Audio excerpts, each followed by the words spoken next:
Well, I think every generation lucks out because they get that special comedy troupe. I think our grandparents and great-grandparents' generation had the Marx Brothers. Our parents' generation had the original, not ready for primetime players on Saturday Night Live. Our generation is just as lucky because we have a little group known as the Tenderloins, also known as Impractical Jokers on truTV. And I'm speaking with one of the Tenderloins right now, Sal Vulcano.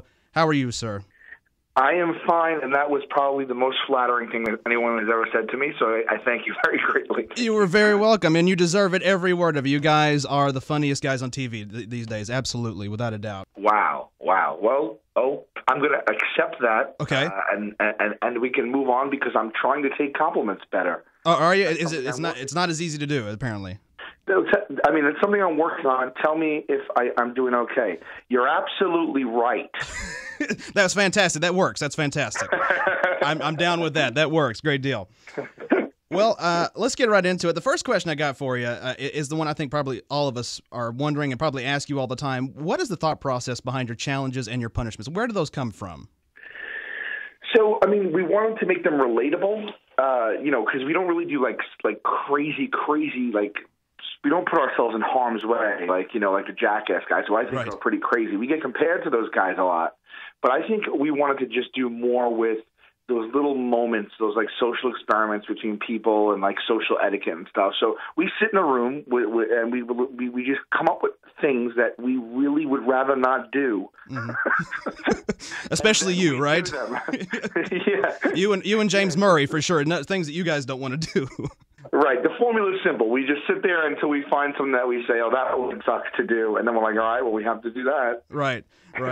That's hilarious. And so true. I mean, and no offense to you or Murray, but it seems as though as Q and Joe are a little bit more tolerant of the challenges as opposed to you and Murr, who seem to be maybe a little standoffish. Is that fair to say? I'd say that is a fair assessment. Yeah. Yeah. I mean, I think we get it the worst. I can agree with that. Right. Well, as long as you've all known each other, which has been about 26 years, if I'm not mistaken, and as long as you guys have been doing the show, do you try to use the weaknesses, like maybe some of the ones that you and Murr and you and Q and you and Joe have? Do you use the weaknesses, or do you try to be fair?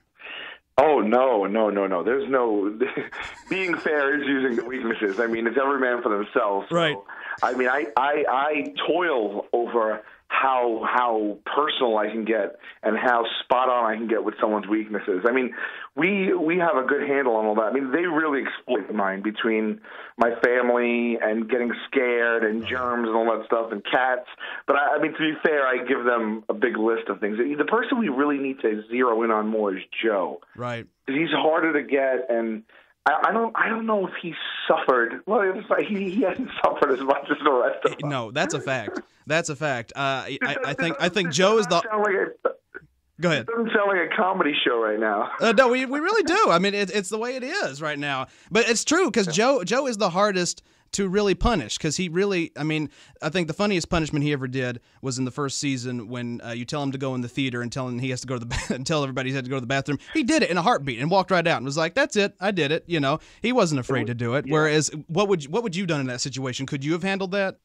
I probably could not have. At least at that time, I've gotten a little bit of a thicker skin. Right. But it looked like he enjoyed it. He did. Which is someplace I'd never. Yeah. I think he's the only one that actually does enjoy the punishments. Except for Captain Fatbelly. I think Captain Fatbelly legitimately scared the crap out of him. I really think it did. That's a scary thing to go up there as high as that bridge, and he rode across the tram over the water like that. Yeah. And I don't know if you could tell. You probably can't feel as much as we could in the moment, but the tram that was like suspended in the air, this is the punishment you're referencing, was swaying back and forth pretty like fiercely. Right. So it was really like it was something, especially if you're afraid of heights like I am. Right.